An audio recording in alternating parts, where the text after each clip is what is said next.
Hi there, this is Daniel with End Time Country Living, and on this video I am out in my garden planting some hardy kiwi cuttings. That's coming up.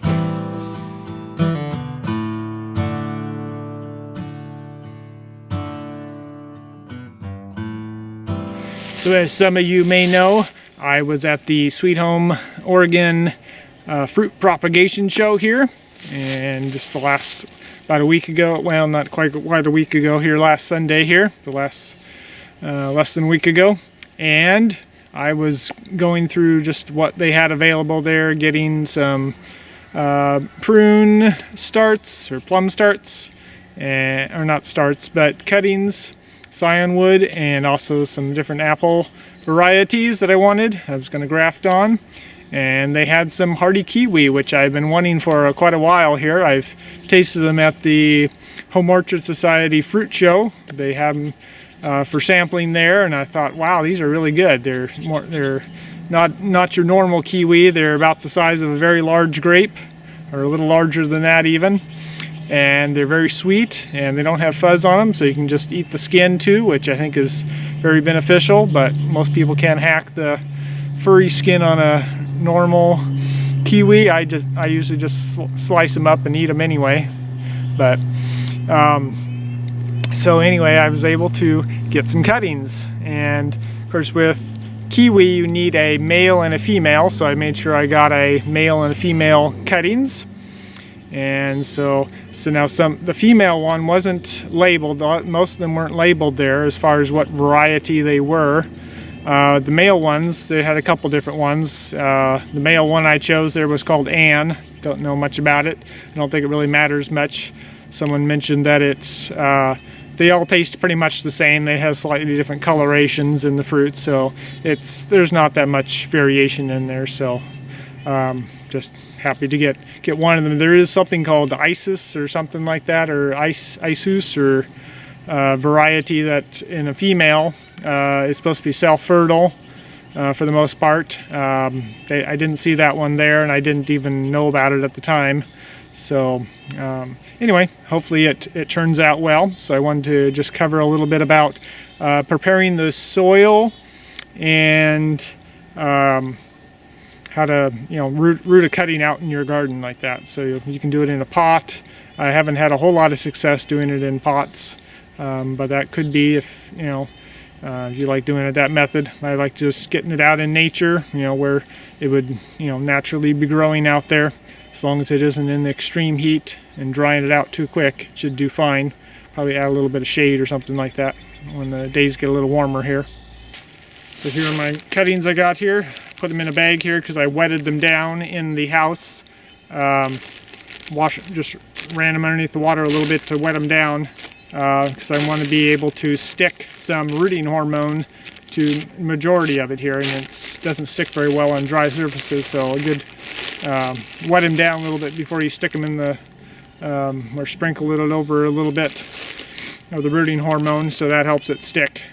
And then I'll set those in the ground in the soil carefully most of the way down, leaving a couple buds, maybe one, maybe two. Probably do two just in case one of the buds isn't viable. I won't be not having it be able to come up. So I've selected a spot out here, a row in my garden here. We're in my berry section here. I need to still get some trellis posts, some 10-footers. I have a few 8-footers, but those aren't going to be tall enough, because that means I'm only in about 5 feet off the ground once, well, let's see, 6. I guess I'd be about 6 foot. That might be, I might put them in there just, I don't know. I'm trying to think out here whether or not that'll be tall enough. I like to get some 10-footers. They do get pretty tall, and I would like to, get enough height on these things here. And then probably run some wire from side to side to support them. I might get 3 since they're pretty vigorous. I may need to do 3 with a post horizontally in between them, like maybe 8-foot span or something like that, and use my 8-foot posts across, or some other boards or something like that. So I'm still trying to figure that out, but I at least want to get them in the ground and rooting here, and then I can worry about a trellis later on this season, most likely, or in the fall, because they won't grow a whole lot, and I can support them with a simple stake or something like that for a while. So out here, you can kind of see what I got. 2 spots in here. I think I'm going to do just 1 female and 1 male here is probably all I'll do, and have my female. So I have my female hole here, just right in the middle. Not sure how long this is.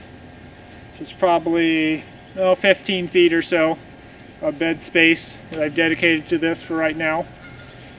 So right in the middle of it, I'm going to put a hole in here and start the female there, and then at one end there I'll do the male, because that's just basically the pollinator. And so I'll just have it run up there and over to the middle of the bed just a little bit, kind of keep it more vertical and just have some flowers available, and then run the female left and right, straight up, and then left, have branches coming off of it like that. So my whole preparations went something like this. So there's a lot of just kind of weeds on the ground here, and so I just took my Maddox and scarfed the ground, got all the the roots and the tops of the plants off, and kind of piled them off to the side. And then I went and took my shovel and dug about a 2.5 foot hole deep, and I don't know, 18 inches to 2 feet in diameter. Not terribly big, probably more like 18 inches in diameter. Decent size hole, and took out the rocks and anything that might be obstructing the roots majorly. And then I went and got maybe about 2 gallons, maybe about 3 gallons worth of compost and mixture of stuff that I had available, and I mixed in a bunch of minerals, as in about a cup of lime, a cup of rock dust, that's basalt, and what else did I do here? About a half a cup of rock phosphate, and about a cup of wood ash. That's got a lot of minerals in there, but it doesn't have the phosphorus since that gets burned up, so phosphorus is needed still in that. I put about a tablespoon of borax in there. That'll give a source of boron to help with calcium absorption. A lot of times that leaches out fairly easy, so that's usually a deficiency. And see anything else I stuck in there. I think that's about it. So then I mixed that well, dumped that, I put my compost in the wheelbarrow, dumped in my can of all the different supplements, and mixed it all thoroughly in there so there's any clumping.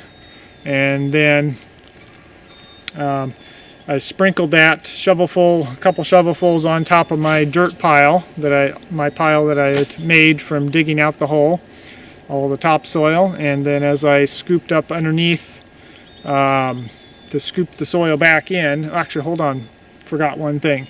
So at the bottom of the hole I put all the weeds, tops and roots and all the stuff that I scarfed off the top. I put that all in the bottom, most of it, not all of it, because it would be too much, and then stomped it all down real well to kind of get rid of it. And also, there's good nutrients in there, but I don't want them sprouting up and competing there with the vines. So all that goes in the bottom first, and then layers of, well, not really layers, but anyway, sprinkle some of the compost mixture on the soil surface, and then scoop that into the hole. And then that scooping process and kind of shaking it into the hole does a nice mixing job of the soil with the compost and all the minerals in there.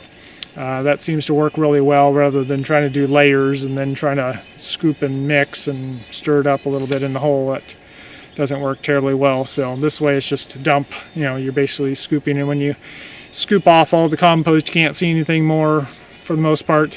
You put some more compost, shake that on top of the couple more shovelfuls on top of the soil, and then start moving that soil into the hole and until you get it all filled up. And so that's pretty much it. I did save a couple shovelfuls of compost or on surface like that. So most of it gets mixed in, but a couple shovelfuls get on the surface as a kind of a mulch layer, and something that would be immediately seeping into the soil around the cutting there. So it's a little more higher concentration, I guess, of nutrients coming down anyway. Most of the time, you want to have your, compost and less broken down organic matter at the top, and it works its way down through worms and just gravity and rain and everything else, working its way down and leaching down through the soil rather than leaching down past the root zone. So anyway, but I wanted to get some good nutrients mixed in with the soil, because the soil here looks beautiful, nice and fluffy and nice, good texture and everything else, but it's kind of deficient in a lot of nutrients. So about 1 or 2 years of growing something in it, it's pretty much shot and used up everything that's available in it. At least with the microbe population that I currently have, that seems to be what I've noticed, at least, that it doesn't last very long unless you really amend it well. So anyway, that's what I did that for. So yeah, that's the whole preparation pretty much. So I have a little bit of mounds here because you never get it compacted completely, which you want it anyway, a little bit mounded up, because if it will stay that way, I probably will have to add a little bit of soil on some of these here over the years to keep it built up in more of a bed, because the kiwis, they don't like poor drainage, so you may have difficulty if you have heavy clay soil that doesn't drain. So anyway, our soil drains fairly well here, but you still need to be sensitive to that. Alright, so let's get this in the ground here. So put a nice hole in the middle here, as deep as my cutting is. So I just got some rooting hormone here. This has endobutyric acid in there. Had pretty good success with it in the past there. A little bottle that goes a long ways. And the cutting, so this will be the female here. So I'll pull out my female cutting here. So they haven't got too dry. They're getting a bit dry here. Let's see what we can do here. So just kind of stir the pot here with a nice thin coat, and a lot of it I want to be on the tip here. So I cut this at a very severe angle with my pruners, and just to also check to make sure it's still green, but it seems to be fine here. Now that I've gotten it that far, I'll manually rub some more on the upper parts here. Make sure it's got some on all of it and some in the hole there. Whoops, I'm gonna spill the stuff. Okay. So we'll stuff him in the hole here carefully. So right about, I don't know, there. And then fill it in.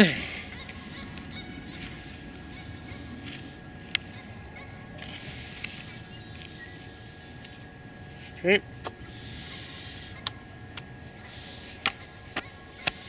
Firm it up a little bit here.